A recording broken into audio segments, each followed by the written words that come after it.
Decirles que vamos a trabajar a partir de hoy, tanto en la zona metropolitana como en el interior del estado, con el ánimo de aparecer en la boleta en el 2018 al gobierno de Jalisco. Vamos a transformar, a rescatar a Jalisco, y Carlos va a estar a la altura de ustedes y de la confianza.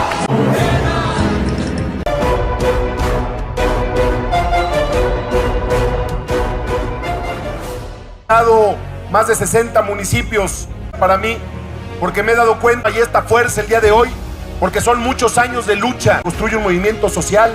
Nos vamos a seguir cambiando la historia de Guadalajara, de Jalisco y de México.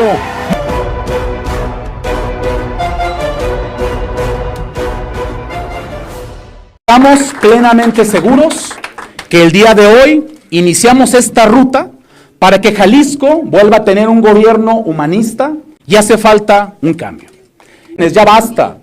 Estamos hartos de que por un tema de robar una camioneta le roben la vida a los habitantes de Guadalajara.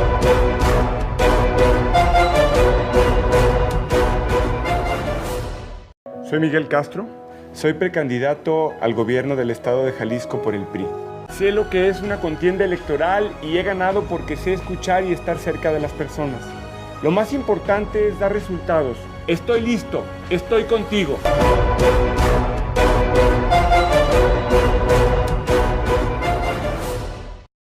Quiero decirles que he manifestado que soy un hombre de partido, soy un perredista, soy totalmente abierto a cualquier comentario, sugerencia o propuesta que haga la dirección nacional de mi partido. En este momento sigo siendo el candidato del PRD porque yo provengo desde hace 30 años de la izquierda democrática en este país. Porque siento mucho coraje con el gobierno, con la bola de cabrones de los senadores, los diputados, porque no hacen nada por el pueblo. El clero y el PRI han dominado al pueblo pendejo de México. En nuestros días, políticos y gobernantes hacen hasta lo imposible para conservar sus privilegios, sin importar la miseria por la que estamos pasando los pueblos en México.